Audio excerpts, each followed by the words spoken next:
हिंद, वंदे मातरम। स्वागत है सभी प्यारे साथियों का आपके अपने favourite YouTube channel study exam academy में।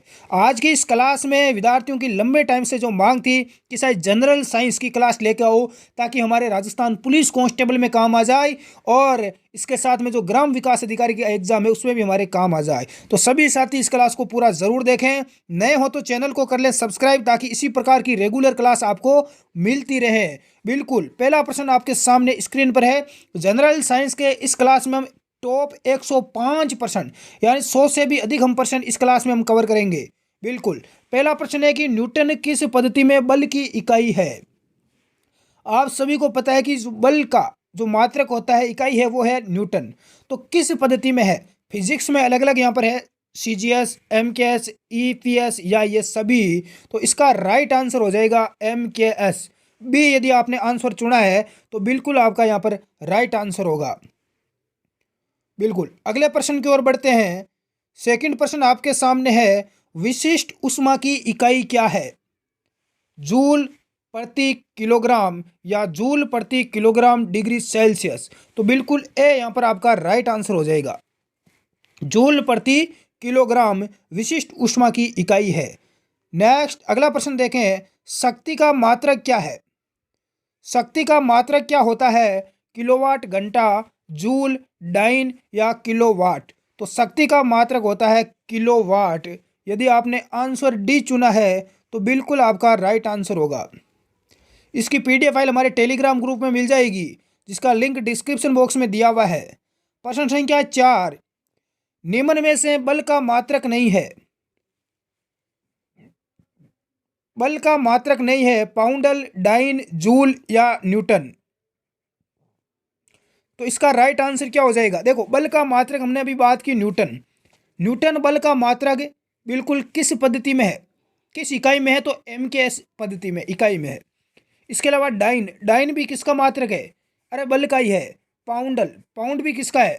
तो ये भी किसका है? बल का ही है, लेकिन जूल नहीं है। सी आपका राइट आंसर हो जाएगा। जूल किसका मात्रक है? जूल आपका कार्य का मात्रक है। अगला प्रश्न देखें, प्रश्न संख्या 5, ऊष्मा का SI मात्रक क्या है? जूल, ऊर्जा, वाट या न्यूटन। तो ऊष्मा का SI मात्रक क्या होता है? बिल्कुल जूल। ए आपका यहाँ पर राइट आंसर माना जाएगा। क्लास को लाइक जरूर करें साथियों, आप सभी विद्यार्थियों की मेहनत से ही। नेक्स्ट अगला प्रश्न देखें, राशि और उसके मात्रक के बारे में कौन सा युग्म गलत दिया हुआ है? दो आवेशित वस्तु के मध्य विद्युत बल को न्यूटन कहते हैं। विद्युत आवेश का मात्रक कूलाम। इसके अलावा विद्युत विभव का मात्रक एम्पियर। विद्युत धारिता का मात्रक फेरेड। इसका करेक्ट आंसर क्या हो जाएगा? कौन सा यहाँ पर युग्म गलत है? तो विद्युत विभव का मात्रक एम्पियर, क्योंकि यह विद्युत धारा का है। एम्पियर किसका मात्रक होता है? विद्युत धारा का। तो सी आपका यहाँ पर राइट आंसर माना जाएगा।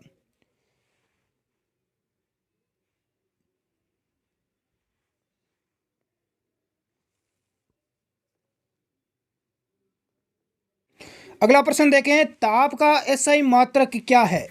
ताप का मात्रक क्या होता है? मोल, एम्पियर, कैंडला या केल्विन। तो ताप का मात्रक होता है केल्विन। क्या होता है? केल्विन। डी आपका यहाँ पर राइट आंसर होगा। ये फिजिक्स के प्रश्न है, धीरे धीरे आपके यहाँ पर लेवल अलग अलग में लेके आऊँगा, केमिस्ट्री के, बायोलॉजी के सारे। पानी के जहाज की गति को मापने की इकाई क्या है? कई एग्जाम में पूछा गया। पानी के जहाज की गति को मापने की इकाई क्या होती है? नाट, अश्व शक्ति, मीटर प्रति सेकंड या इनमें से कोई नहीं। तो बिल्कुल आपका ए यहाँ पर राइट आंसर माना जाएगा। जो विद्यार्थी ए बता रहे हैं सभी का राइट है। अगला प्रश्न देखें, ध्रुव प्रबलता का मात्रक क्या है? एम्पियर मीटर, एम्पियर प्रति मीटर, एम्पियर मीटर। तो इसका राइट आंसर क्या हो जाएगा? ध्रुव प्रबलता का जो मात्रक होता है वो एम्पियर प्रति मीटर स्क्वायर होता है, ध्यान रखना। एम्पियर प्रति मीटर स्क्वायर होता है। तो बी आपका यहाँ पर राइट आंसर होगा। अगला प्रश्न है कि भौतिक राशि और उसका मात्रक के बारे में असत्य कथन है। चुंबकीय तीव्रता का क्या होता है? बिल्कुल ओस्लेटेड। अगला देखें, चुंबकीय फ्लक्स का वेबर और चुंबकीय तीव्रता का हेनरी। चुंबकीय प्रेरण का मात्रक गॉस। तो इसका राइट आंसर क्या हो जाएगा? कौन सा असत्य है? तो चुंबकीय प्रेरण का मात्रक गॉस दिया हुआ है, जो बिल्कुल यहाँ पर असत्य है। डी आपका राइट आंसर होगा। अगला प्रश्न देखें, बिजली की खपत की इकाई है मेगावाट घंटा, किलोवाट घंटा, मिलीवाट घंटा या ग्राम वाट घंटा। तो बिजली की खपत किस में मापते हैं हम? किलोवाट घंटा में। बिल्कुल बी आपका यहाँ पर राइट आंसर होगा, किलोवाट घंटा। अगला प्रश्न देखें, शक्ति का मात्रक क्या है? शक्ति, पावर। शक्ति का मात्रक क्या होता है? जूल। कार्य का मात्रक है जूल प्रति सेकंड, वाट प्रति सेकंड, जूल प्रति सेकंड एवं वाट। तो इसका राइट आंसर क्या हो जाएगा? डी हो जाएगा। शक्ति का मात्रक जूल प्रति सेकंड एवं वाट। डी जो विद्यार्थी बता रहे हैं सभी राइट बता रहे हैं।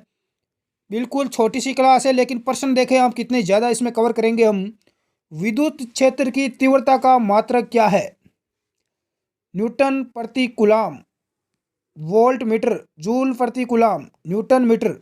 तो विद्युत क्षेत्र की तीव्रता का मात्रक होता है न्यूटन प्रति कूलाम। ए आपका राइट आंसर होगा। अगला प्रश्न है, इलेक्ट्रॉन वोल्ट मात्रक है ऊर्जा का, आवेश का, विद्युत राशि का या विद्युत विभव का? इलेक्ट्रॉन वोल्ट किसका मात्रक होता है? ऊर्जा का। ए आपका यहाँ पर राइट आंसर है। अगला प्रश्न देखें, किलोवाट घंटा किसका मात्रक है? विद्युत बल का, विद्युत शक्ति, विद्युत ऊर्जा या विद्युत का? किलोवाट घंटा किसका मात्रक होता है? विद्युत ऊर्जा का। सी आपका राइट आंसर होगा। अगला प्रश्न है कि कार्य का एसआई मात्रक क्या होता है? न्यूटन, न्यूटन प्रति सेकंड, वाट या न्यूटन मीटर? कार्य का एसआई मात्रक क्या होता है? Newton metre. बिल्कुल डी आपका राइट आंसर है। अगला प्रश्न है कि बल का एमकेएस पद्धति में मात्रक क्या होता है? न्यूटन, डाइन, पाउंड या वाट? बल का एमकेएस पद्धति में मात्रक होता है न्यूटन। क्या होता है? बल का मात्रक न्यूटन होता है। ए आपका राइट आंसर होगा। अगला देखें, कैलोरी निम्न में से किसका मात्रक है? ताप, शक्ति, वोल्ट या बल? कैलोरी किसका मात्रक है? ताप का है। किसका है? ताप का। ए आपका राइट आंसर होगा। अगला प्रश्न देखें, कैलोरी निम्न में से किसकी मात्रक इकाई है? तापक्रम व उष्मा, उष्मा व ऊर्जा, शक्ति या तापमान? तो ये उष्मा व ऊर्जा की है। किसकी है? उष्मा और ऊर्जा। बी आपका राइट आंसर होगा। अगला देखें, एम्पियर किसकी इकाई है? ओम, एम्पियर मीटर, विद्युत प्रवाह या प्रतिरोध? तो एम्पियर है विद्युत प्रवाह का मात्रक।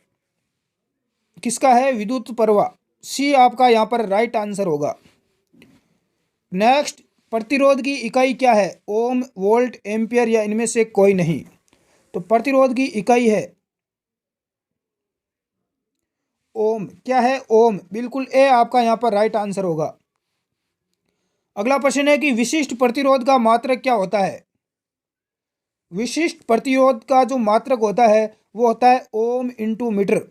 ओम इंटू मीटर। बिल्कुल भी आपका राइट आंसर होगा। अगला प्रश्न है कि मोह किसका मात्रक है? मोह किसका मात्रक है? विद्युत चालकता, धारा, प्रतिरोध या प्रतिरोधकता? तो ये मोह किसका मात्रक होता है? विद्युत चालकता का होता है। ए आपका यहाँ पर राइट आंसर होगा। अगला प्रश्न है कि क्यूरी किसका मात्रक है? रेडियो एक्टिवता, विद्युत फ्लेक्सा, प्रतिरोध या प्रतिरोधकता?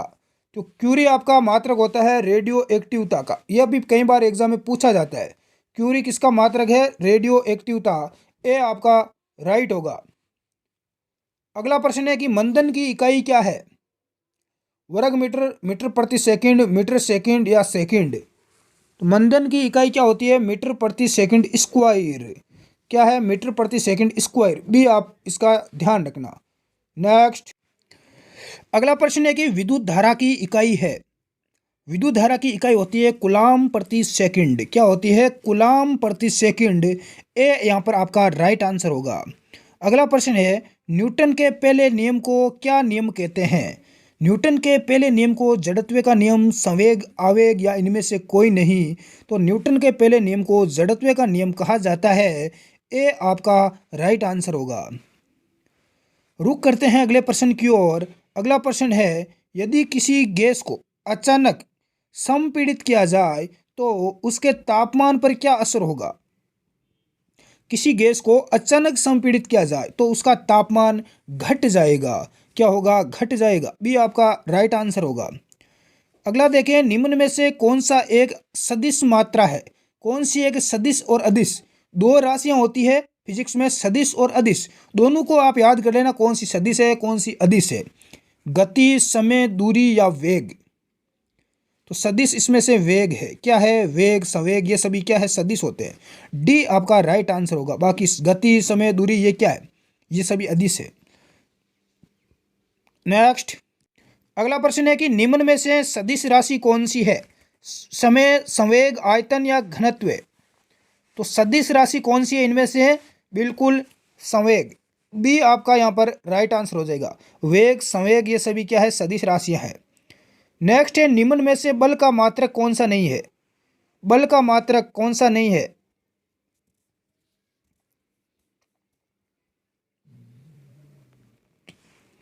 आंसर बताएं, देखिए कमेंट बॉक्स में जिसको आ रहा।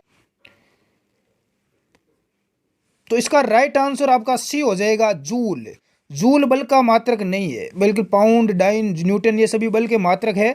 जूल कार्य का मात्रक है। अगला प्रश्न देखें, मोड़ पर सड़कों का जो बाही किनारा होता है वो उठा हुआ रखते हैं क्यों? जब आप सड़क पर चलते हैं तो आपने जब कोई मोड़ आती है तो उस पर देखा होगा, जो बाहर का किनारा होता है ना वो ऊपर उठा हुआ आपको दिखाई होगा। जब बनाते हैं ना तो ऊपर उठाते हैं। इसका रीज़न क्या है? बहुत ही बड़ा यहाँ पर रीज़न है, अभिकेंद्रीय बल प्रदान करने के लिए, ताकि गाड़ी बाहर की तरफ ना जाए। तो ए आपका यहाँ पर राइट आंसर हो जाए। अगला प्रश्न देखें, गोली दागने के बाद तोप के पीछे की ओर धक्का लगने का या धक्का मारने का मुख्य कारण क्या है? जब हम बंदूक से या तोप से गोली दागते हैं तो, या बंदूक हो या तोप हो, तो पीछे की ओर हमें धक्का लगता है। इसका रीज़न क्या है? बहुत बड़ा इसका रीज़न है और एग्जाम में पूछा जाता है। तो इसका रीज़न है न्यूटन की गति का तीसरा नियम। क्या है? न्यूटन की गति का तीसरा नियम, क्रिया प्रतिक्रिया का नियम। बिल्कुल सी आपका यहाँ पर राइट आंसर हो जाएगा। अगला प्रश्न देखें, एक वायु अवरुद्ध पिंजरे में लटकी हुई एक स्प्रिंग तुल्ला में एक तोता बैठा हुआ है। क्या बैठा है? कि तोता। तोता उड़ना प्रारंभ करता है तो स्प्रिंग तुल्ला के पाठ में वृद्धि होगी, कमी होगी, परिवर्तन नहीं होगा या शून्य होगा? तो बिल्कुल इसमें कोई परिवर्तन नहीं होगा। सी आपका राइट आंसर है। अगला प्रश्न देखें, अगला प्रश्न है कि एक वस्तु ऊर्ध्वाधर ऊपर की ओर फेंकी जाती है। किसी वस्तु को हम मान लो गेंद है, उसको ऊपर की ओर फेंकते हैं, किसी निश्चित ऊंचाई पर जाकर स्वतंत्रता पूर्वक वापस पृथ्वी पर गिरती है। मान लो हम गेंद को ऊपर की ओर फेंकते हैं और वापस आकर नीचे गिरती है, तो इसके बारे में कौन सा कथन गलत है? ऊपर जाने व नीचे आने की अपेक्षा अधिक समय लेगी। भाई हम गेंद को ऊपर फेंकते हैं, गेंद ऊपर जाकर वापस नीचे आती है। तो यहाँ पर देखो कुछ शर्तें दी गई है, कौन सा कथन गलत है यहाँ पर वो आपको बताना है। ऊपर से नीचे की अपेक्षा अधिक समय लगेगा, ऊपर जाने और नीचे आने का समय बराबर होगा। नीचे आते समय गुरुत्व के कारण इसका त्वरण बढ़ जाता है और ऊपर जाते समय शुरू का वेग में नीचे आते समय अंतिम का वेग समान होता है। तो इसका करेक्ट आंसर यहाँ पर क्या हो जाएगा? ऊपर जाने में नीचे आने की अपेक्षा अधिक समय लेगी। तो ये आपका यहाँ पर गलत हो जाएगा। ए बिल्कुल यहाँ पर राइट आंसर है। अगला प्रश्न देखें, समान त्रिज्या की लोहे की गेंद तथा एक लकड़ी की गेंद को निर्वात में एच ऊंचाई से छोड़ा जाता है। लोहे की गेंद है और एक लकड़ी की गेंद है, इसको ऊंचाई से छोड़ा जाता है। तो दोनों गेंदों द्वारा पृथ्वी तक पहुंचने में समय लगा समय है असमान, समान, लगभग समान या शून्य? तो दोनों गेंदों को नीचे आने में क्या समय लगेगा? बिल्कुल समान समय लगेगा। बिल्कुल बी आपका राइट आंसर है। अगला प्रश्न देखें, जब कोई मनुष्य उपग्रह में बैठकर परिक्रमा कर रहा है तो उसका द्रव्यमान शून्य तथा भार स्थिर रहता है। उसका द्रव्यमान स्थिर रहता है लेकिन भार हमेशा ही शून्य रहता है, ये ध्यान रखना। बी आपका राइट आंसर हो जाएगा। उसका द्रव्यमान तो क्या रहेगा? स्थिर रहेगा, लेकिन उसका जो वेट है, वजन है, भार है, वो शून्य हो जाएगा, जीरो हो जाएगा। अगला प्रश्न देखें, यह प्रश्न पूछे जाते हैं एग्जाम में। पृथ्वी के चारों ओर परिक्रमा करता हुआ कृत्रिम उपग्रह भारहीन होता है, उसके अंदर कोई भार नहीं होता। तो पृथ्वी के चारों ओर जो परिक्रमा करते हैं उपग्रह, इसका रीजन क्या है? क्योंकि उपग्रह पर लगने वाला जो गुरुत्वीय बल है वो अभिकेंद्रीय बल के रूप में प्रयुक्त हो जाता है। किसके रूप में? अभिकेंद्रीय बल के रूप में यह प्रयुक्त हो जाता है। तो बी आपका राइट आंसर होगा। अगला प्रश्न देखें, एक ग्रह के निकट किसी उपग्रह का अपनी वर्तीय कक्षा में परिक्रमण काल निर्भर नहीं करता। ग्रह की द्रव्यमान पर, त्रिज्या पर, उपग्रह के द्रव्यमान या उपरोक्त सभी। इसका राइट आंसर हो जाएगा ग्रह के द्रव्यमान पर निर्भर नहीं करता, बिल्कुल उपग्रह के द्रव्यमान पर। सी आपका राइट आंसर होगा। अगला प्रश्न देखें, किसी वस्तु की स्थिति में परिवर्तन को क्या बोला जाता है? कोई वस्तु है, इसकी स्थिति में हम परिवर्तन कर देते हैं तो इसे क्या बोलते हैं? विस्थापन, दोलन गति, शुद्ध गति की या वर्तीय गति, तो इसे क्या बोलते हैं? विस्थापन बोलते हैं। ए आपका राइट आंसर हो जाएगा। अगला देखें, उड़ते वायुयान में कौन सी ऊर्जा समाहित होती है? स्थितिज ऊर्जा, गतिज ऊर्जा, स्थितिज और गतिज दोनों, या रासायनिक ऊर्जा? कोई भी वायुयान उड़ रहा है तो उसमें कौन सी ऊर्जा होती है गुरुजी? उसमें स्थितिज और गतिज दोनों ऊर्जा होती है। कौन सी होती है? दोनों ही ऊर्जा होती है। सी आपका राइट आंसर है। अगला प्रश्न देखें, वर्नियर वर्नियर कैपिलर क्या मापने के काम आता है? लंबाई, वजन, वक्रता, या इनमें से कोई नहीं? बिल्कुल वर्नियर कैलिपर ये आपका इनमें से कोई नहीं। क्या नापने के काम आता है बताएं, देखें। बिल्कुल। अगला प्रश्न, लेक्टोमीटर का उपयोग के नापने में होता है? लेक्टोमीटर का उपयोग किसके? तो इससे पहले मैंने ऊपर वाले का आंसर आपको नहीं बताया, देख लें। वर्नियर कैलिपर क्या नापने के काम आता है?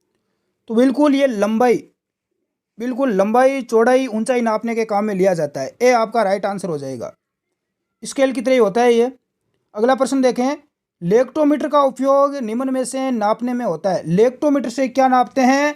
बिल्कुल बेसिक प्रश्न है रे, कई बार एग्जाम में पूछा गया है। लेक्टोमीटर से दूध की शुद्धता मापते हैं, दूध की शुद्धता। बी आपका राइट आंसर होगा। दूध को मथने से इनमें से क्रीम अलग हो जाती है, क्यों? अरे दूध को मथेंगे तो क्रीम अलग हो जाएगी, इसका रीजन क्या है? बिल्कुल अपकेंद्रीय बल के कारण है। कौन सा बल है? अपकेंद्रीय। इसमें ध्यान रखना अलग अलग है, अपकेंद्रीय और अभिकेंद्रीय, ये दोनों अलग अलग है, तो अपकेंद्रीय आप विशेष तौर से ध्यान रखना। अगला प्रश्न, न्यूटन की गति का दूसरा नियम किससे संबंधित स्थापित करता है? बल, संवेग के परिवर्तन की दर, बल और संवेग में परिवर्तन की दर। सी आपका राइट आंसर हो जाएगा। अगला है कि साइकिल के पहिए में ताड़ियां लगाई जाती है, क्यों? साइकिल के पहिए में जो बीच में जो ताड़ियां होती है लोहे की, वो क्यों लगाई जाती है? कम बल से अधिक घूर्णन गतिज ऊर्जा प्राप्त करने के लिए, ताकि हमें बल कम लगाना पड़े। बिल्कुल ए आपका यहाँ पर राइट आंसर हो जाएगा। तैरना न्यूटन की गति के किस नियम पर आधारित है? और कोई व्यक्ति जब तैरता है पानी में तो ये किस न्यूटन की किस गति के आधार पर तैर रहा है? पहला नियम, दूसरा, तीसरा, कौन से नियम पर? बिल्कुल इसमें न्यूटन का तीसरा नियम आपका लागू होता है, क्रिया प्रतिक्रिया का नियम। अगला प्रश्न, गुरुत्वीय त्वरण का मान सबसे अधिक होता है पृथ्वी के केंद्र पर, विषुवत रेखा, ध्रुवों पर, या एवरेस्ट की चोटी पर? गुरुत्वीय त्वरण का मान सबसे अधिक कहाँ पर होता है? ध्रुवों पर होता है। सी आपका यहाँ पर राइट आंसर है। अगला प्रश्न देखें, जी का मान अधिकतम कहाँ पर होता है? तो मैंने अभी बताया ध्रुवों पर होता है। कहाँ पर होता है? ध्रुवों पर। निम्न में से कौन सा आवेश रहित है जिसमें कोई किसी प्रकार का आवेश नहीं होता? इलेक्ट्रॉन, प्रोटॉन, न्यूट्रॉन, या इनमें से कोई नहीं? तो देखो इलेक्ट्रॉन पर कौन सा आवेश होता है? ई माइनस ऋणावेश होता है। प्रोटॉन पर बिल्कुल पी प्लस धनावेश होता है, लेकिन न्यूट्रॉन पर कोई आवेश ही नहीं होता है। तो सी आपका यहाँ पर राइट आंसर हो जाएगा। अगला प्रश्न है कि जी का मान अधिकतम कहाँ पर होगा? पृथ्वी के केंद्र पर, सतह पर, पृथ्वी से 100 मीटर की ऊंचाई या 100 मीटर की गहराई पर? तो इसका मान है पृथ्वी की सतह पर है, वो अधिकतम होगा। बी आपका यहाँ पर राइट आंसर है। अगला प्रश्न देखें, निम्न में से सर्वाधिक प्रत्यास्थ पदार्थ कौन सा है? रबर, क्वार्ट्ज, कांच या स्टील? तो सर्वाधिक प्रत्यास्थ पदार्थ आपका क्वार्ट्ज है। क्या है? क्वार्ट्ज। बिल्कुल बी आपका यहाँ पर राइट आंसर हो जाएगा। अगला प्रश्न देखें, केशिकात्व निर्भर करता है पात्र की ऊंचाई पर, त्रिज्या पर, पात्र में उपस्थित द्रव्य के घनत्व पर या इन सभी पर? केशिकात्व किस पर निर्भर? कुछ विद्यार्थी जो आर्ट्स के उनको तो पता ही नहीं होगा केशिकात्व होता क्या है, तो इन सभी पर निर्भर करता है। अगला प्रश्न है, किसी द्रव्य से भरे पदार्थ के पेंदे पर दाब समानुपाती नहीं है।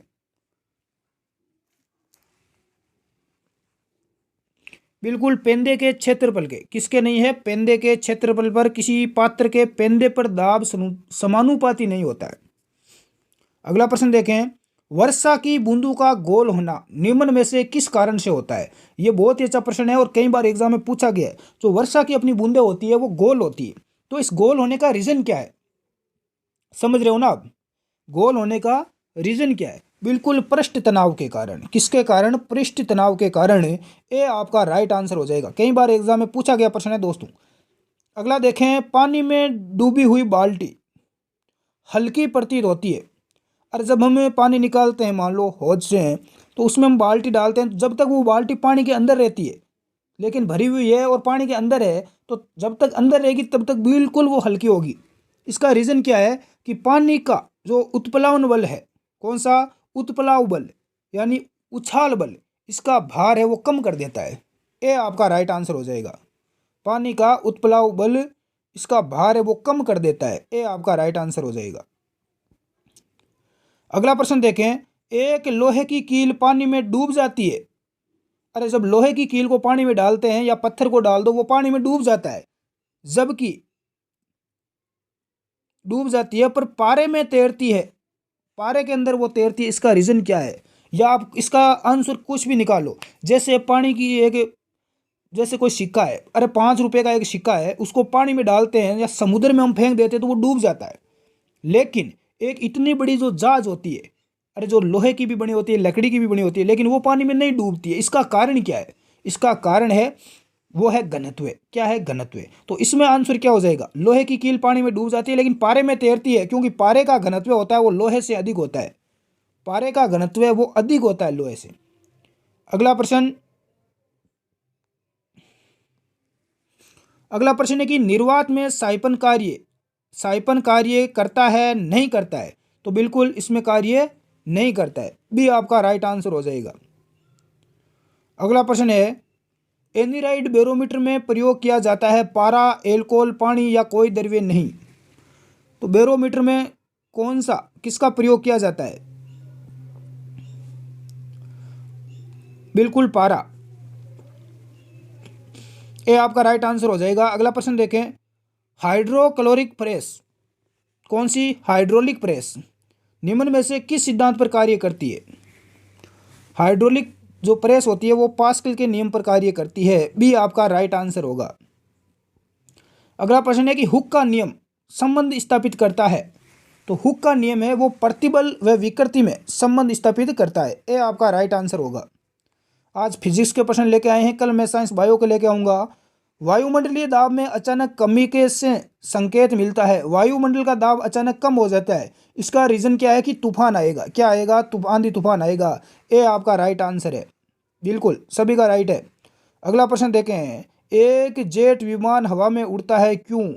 अरे जो विमान होता है वो हवा में उड़ता है, इसका कारण क्या है? पंखों के निकट वायु के प्रवाह के कारण ऊपर की ओर एक बल लगता है जो गुरुत्वीय बल को संतुलित कर देता है। जैसे कि मान लो हम यहाँ से, अरे मान लो हम नीचे से गेंद फेंकते हैं ऊपर की तरफ, तो गुरुत्वीय बल के कारण, गुरुत्वाकर्षण बल के कारण वो गेंद वापस पृथ्वी पर आकर गिरती है। अरे आप अपने आपके हाथ में पेन है, अभी उस पेन को आप ऊपर की तरफ फेंकोगे तो वो ऊपर थोड़ी जाएगा, थोड़ी दूर जाएगा और वापस नीचे आ जाएगा, क्योंकि जो गुरुत्वीय बल है, गुरुत्वाकर्षण बल है, वो वापस अपनी ओर खींच लेता है। तो अब आप सोचोगे कि ये जहाज वगैरह जो उड़ते हैं तो ये क्यों उड़ते हैं? इसका इनको नहीं खींचता क्या? भाई गुरुत्वाकर्षण बल तो उन पर ही लगता है, लेकिन क्या होता है, उनके जो पंख होते हैं उनके निकट वायु के प्रवाह के कारण ऊपर की ओर एक बल लगाता है जो कि गुरुत्वीय बल को संतुलित कर देता है। सी आपका राइट आंसर होगा। नेक्स्ट, गर्म करने पर प्रसार। गर्म करने पर प्रसार केवल ठोस में होता है, पदार्थ के भार में वृद्धि करता है, पदार्थ का घनत्व कम करता है, सभी द्रवों व ठोस पदार्थों में समान दर से होता है। क्या हो जाएगा? तो देखो, गर्म करने पर पदार्थ के भार में क्या होता है, बिल्कुल पदार्थ का जो घनत्व है वो कम कर देता है, पदार्थ का घनत्व क्या हो जाता है, कम हो जाता है। सी आपका राइट होगा।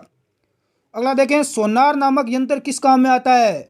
अरे जो सोनार नामक यंत्र होता है वो पनडुब्बी के स्थान का पता लगाता है, पनडुब्बी होती है उसके स्थान का पता लगाता है। बी आपका राइट आंसर है। अगला देखें, ध्वनि तरंगों को विद्युत तरंगों में परिवर्तित करने वाले यंत्र को क्या कहते हैं? तो ध्वनि तरंगों को विद्युत तरंगों में बदलने वाला यंत्र माइक्रोफोन है। बी आपका राइट आंसर हो जाएगा। अगला प्रश्न देखें, सोनार में कौन सी तरंगों का उपयोग होता है? सोनार में पराश्रव्य तरंगें उपयोग में ली जाती है। कौन सी पराश्रव्य तरंगें? बी आपका राइट आंसर होगा, चमगादड़ वाली। निम्न में से कौन सा कथन गलत है? यह प्रश्न देखो, इसमें 3 प्रश्न आपके कवर हो जाएंगे। 0 डिग्री सेल्सियस पर वायु में ध्वनि का जो वेग होता है वो 332 मीटर प्रति सेकंड है। वायु में ध्वनि का वेग कितना होता है? 332 मीटर प्रति सेकंड। मानक ताप पर पानी में ध्वनि का वेग 1500 मीटर प्रति सेकंड है। मानक ताप पर स्टील में ध्वनि का वेग 5000 मीटर प्रति सेकंड है। निर्वात में ध्वनि का वेग प्रकाश के वेग के बराबर होता है, जो कि गलत है। डी आपका राइट। अगला देखें, ध्वनि का वेग अधिकतम कहाँ पर होता है? वायु में, पानी में, स्टील में या केरोसिन में? तो ध्वनि का जो वेग होता है वो सर्वाधिक स्टील में होता है। जितना भी पदार्थ ठोस होता है उसमें इसका वेग वो अधिकतम होगा। अगला प्रश्न देखें, मनुष्य द्वारा ध्वनि का सर्वीय प्रसार है, यानी सर्वीय परास है, यानी मनुष्य कितनी ध्वनि को सुन सकता है? समझ रहे हो ना? मनुष्य द्वारा ध्वनि का सर्वीय परास कितना है, यानी कितनी ध्वनि को हम सुन सकते हैं? तो हम 20 से लेकर कम से कम 20,000 हर्ट्ज की ध्वनि को सुन सकते हैं। बी आपका राइट आंसर हो जाएगा, 20 से लेकर 20,000 हर्ट्ज, बिल्कुल। नेक्स्ट, अगला प्रश्न देखें प्यारे विद्यार्थियों, डोपलर का प्रभाव निम्न में से किस पर लागू होता है? डोपलर प्रभाव किस पर लागू होता है? रेडियो तरंगों पर, प्रकाश की तरंगों पर, ध्वनि तरंगों पर, या इनमें से कोई नहीं, या इन सभी पर? तो बिल्कुल डी आपका राइट आंसर है। अगला देखें, ध्वनि तरंगों को विद्युत तरंगों में कौन बदलता है? ध्वनि तरंगों को विद्युत तरंगों में माइक्रोफोन बदलता है। ए आपका राइट आंसर हो जाएगा। भूकंप के समय कौन सी तरंगें उत्पन्न होती है? गजब का प्रश्न है, स्टार लगाओ। भूकंप के समय अवसर्वीय तरंगें उत्पन्न होती है, बिल्कुल ए आपका राइट है। अगला देखें, विद्युत तरंगों को ध्वनि तरंगों में कौन बदलता है? तो विद्युत तरंगों को ध्वनि तरंगों में लाउड स्पीकर बदलता है। विद्युत तरंगों को वापस ध्वनि में बदलता है लाउड स्पीकर। अगला प्रश्न देखें, कुत्तों का सर्वीय परास कितना होता है? मनुष्य का कितना होता है? 20 से लेकर 20,000 हर्ट्ज मनुष्य का होता है, ध्यान रखना, एग्जाम में पूछा जाता है। और कुत्ते का कितना होता है? कुत्ते देखो बहुत ही कम, मान लो थोड़ी बहुत भी आवाज़ आती है ना, हम बहुत ही यहाँ पर कोशिश करते हैं कुत्ते को मारने की धीरे धीरे, लेकिन फिर भी कुत्ता क्या हो जाता है, उसको पता चल जाता है। तो इसका परास होता है 15 से लेकर 50,000 हर्ट्ज। ए आपका यहाँ पर राइट आंसर हो जाएगा, इतना अधिक होता है। अगला प्रश्न है कि पानी में डाला हुआ सिक्का ऊपर उठा हुआ प्रतीत होता है, क्यों? कभी ट्राई करना, बाल्टी में पानी लेना और उसमें एक सिक्का डालना, ठीक है, और वो सिक्का आपको ऊपर उठा हुआ दिखाई देगा। इसका रीज़न क्या है? प्रकाश का परावर्तन, विचलन, अपवर्तन, या इनमें से कोई नहीं। कई बार एग्जाम में रिपीट हुआ है दोस्तों ये प्रश्न। बिल्कुल जितने साथी हैं इस क्लास को देख रहे हैं वो एक बार क्लास को लाइक ज़रूर करें, आपसे मेरी छोटी सी रिक्वेस्ट है। तो बिल्कुल प्रकाश का अपवर्तन, इसका रीज़न क्या है? प्रकाश का अपवर्तन। सी आपका राइट आंसर हो जाएगा। अगला है, प्रकाश की गति क्या है? तो प्रकाश की गति होती है 3 × 10⁸ सेंटीमीटर प्रति सेकंड। डी आपका राइट आंसर हो जाएगा। नेक्स्ट, छोटे छोटे जीवों को देखने के लिए किस यंत्र का प्रयोग करते हैं? तो छोटे जीवों को देखना है तो आपको माइक्रोस्कोप का प्रयोग करना पड़ेगा। किसका? सूक्ष्मदर्शी का। डी आपका राइट आंसर हो जाएगा। आंख का लेंस होता है उत्तल अवतल, उत्तल और अवतल दोनों, या मानव की आयु पर निर्भर करता है। तो जो आंख का, अपने आंख में जो लेंस होता है ना, वो उत्तल लेंस होता है, ध्यान रखना। कौन सा लेंस होता है? उत्तल, बिल्कुल सभी की आंखों में लेंस होता है। अगला देख, आज का अंतिम प्रश्न, प्रिज्म के लिए अधिकतम विचलन कोण किस रंग की किरण से होगा? तो ये बैंगनी रंग की होगा। सी आपका राइट आंसर होगा।